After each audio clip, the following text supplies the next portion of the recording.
ఉద్యమం శాంతి న్యాయం కోసం ఎప్పటికప్పుడు తాజా వార్తలు అందిస్తున్న ఎంపీజే న్యూస్ కు స్వాగతం. ఎంపీజే న్యూస్ కి స్వాగతం. వార్తలు చదువుతుంది మీ మాధురి. నర్సరావుపేట పట్టణంలోని తెలుగుదేశం పార్టీ కార్యాలయంలో అంతర్జాతీయ మహిళా దినోత్సవాన్ని ఘనంగా నిర్వహించారు. మహిళల సామాజిక రాజకీయ ప్రాధాన్యతను గుర్తు చేసుకుంటూ ఈ వేడుకలను ఉత్సాహంగా జరుపుకున్నారు. ఈ కార్యక్రమంలో పట్టణ మహిళా తెలుగుదేశం పార్టీ అధ్యక్షురాలు షేక్ మస్తాన్ బి ముఖ్య అతిథిగా పాల్గొని మహిళల పాత్ర సమాజ నిర్మాణంలో ఎంతో కీలకమని పేర్కొన్నారు.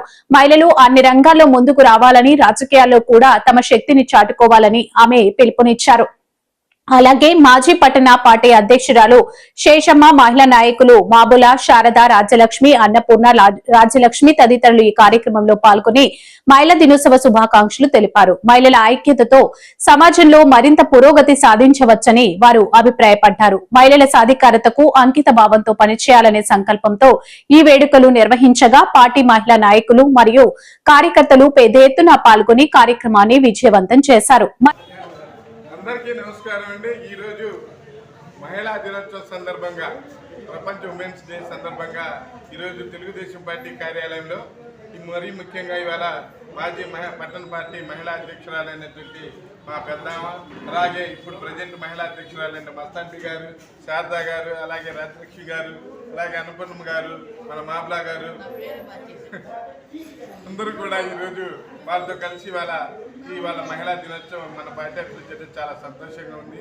రాబోయే రోజులకు మా మహిళలు కూడా ముందుకు రావాలని, వాళ్ళ అనేక పదవులు పొంది మంచి పేరు ప్రఖ్యాతులు తేవాలని చెప్పి చంద్రబాబు అరవింద్ బాబు గారిని కోరుకుంటున్నాను. మరి ముఖ్యంగా ఇవాళ మహిళల యొక్క పాత్ర మనం చూస్తున్నాం. తెలుగుదేశం పార్టీలో ఫస్ట్ నుంచి కూడా మహిళలకు పెద్దపీట వేయడం జరిగింది.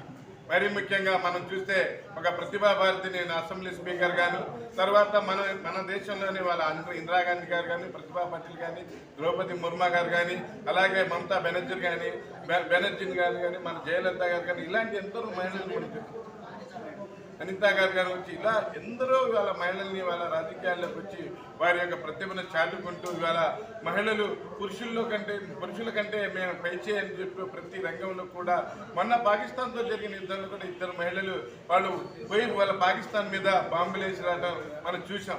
అలాంటి మహిళలందరూ కూడా ఈరోజు ముందుకు సాగుతూ వాళ్ళ దేశం యొక్క అభివృద్ధిలో పాలు పంచుకుంటున్న మహిళలందరికీ కూడా ఉమెన్స్ డే సందర్భంగా ప్రత్యేకమైన ధన్యవాదాలు తెలియజేస్తున్నారు. నారా భువనేశ్వరి గారు కానీ, ఇవాళ అనేక పురంధేశ్వరి గారు కానీ, అనేక మంది వాళ్ళ మహిళలు అనేక రంగాల్లో కూడా పారిశ్రామికవేత్తల్లో కూడా వాళ్ళ నారా భువనేశ్వరి గారి యొక్క పాత్రను మనం చూస్తున్నాం. ప్రత్యేకంగా ఒక ముద్రనేసి నారా బ్రాహ్మణి గారు కావచ్చు, నారా భువనేశ్వరి గారు కావచ్చు, పురంధేశ్వరి గారు కావచ్చు, ఇవాళ అనేక రంగాల రాజకీయ రంగంలో కానీ, వ్యాపార రంగంలో కానీ, వైద్య వృత్తిలో కానీ, లేదా ఇతర రంగాల్లో కూడా మహిళలు ముందుకు దూసుకుంటున్న వైనాన్ని మనం అందరం ఈరోజు చూస్తున్నాం. రాబోయే రోజుల్లో కూడా నారా చంద్రబాబు నాయుడు మహిళలకు మహిళా పారిశ్రామికవేత్తల కింద ప్రత్యేక రాయితీలు ఇచ్చి పారిశ్రామికవేత్తలకు ఎదిగే విధంగా తయారు చేయడం, డోక్రా మహిళలకు ఇవాళ అనేక రకాల రాయితీలు ఇచ్చి డోక్రా గ్రూపులు పెట్టడానికి మూల కారణం నారా చంద్రబాబు నాయుడు గారు. అలాగే నారా చంద్రబాబు నాయుడు గారి మహిళలకు ఇవాళ మనం చూస్తున్నాం, మన అసెంబ్లీలో కూడా 22 మంది మహిళా ఎమ్మెల్యేలు ఇవాళ ఏ విధంగా కొనసాగుతున్నారో మనం చూస్తున్నాం. మహిళా మంత్రులు కానీ, మహిళా ఎమ్మెల్యేలు కానీ ఏ విధంగా వాళ్ళ నియోజకవర్గాల్లో అభివృద్ధి పదంలో దూసుకెళ్తున్న వైనాన్ని కూడా ఈరోజు మనం చూస్తున్నాం. కాబట్టి ఈరోజు ప్రత్యేకంగా మహిళలందరికీ ప్రత్యేకమైన మహిళా దినోత్సవ సందర్భంగా కృతజ్ఞతలు తెలియజేస్తున్నాం. మరిన్ని తాజా వార్తా విశేషాల కొరకు ఎంపీజే న్యూస్ ఛానల్ ని చూస్తూనే ఉండండి.